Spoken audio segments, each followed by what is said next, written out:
Hello friends, welcome to my YouTube channel. In this video I will show you how to freeze pens in Excel. Okay, so if you want to freeze first row or second row or first third three row or any specific row or any specific column, okay, so you can easily just freeze the row or that pane in Excel. So what you have to do, here you will see in ribbon you will see view option. Okay, as I want to freeze this ninth row, so what you have to do, you have to just select 10th row. Okay, to freeze ninth row you have to select 10th. So if I want to freeze second row, I have to select third row. Okay, then what you have to do, here you will see freeze panes option, just click on it and then you will see the ninth row is freezed. Okay, if you want to freeze first row, what you have to do, here you will see freeze top row option, just click on it and you will see top row is freezed.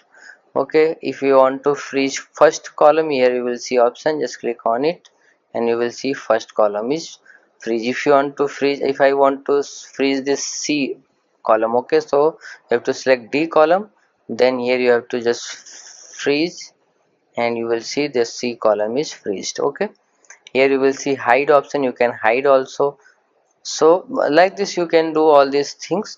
So if you like this video, please like my video and also subscribe my channel for more videos like this. Thanks for watching.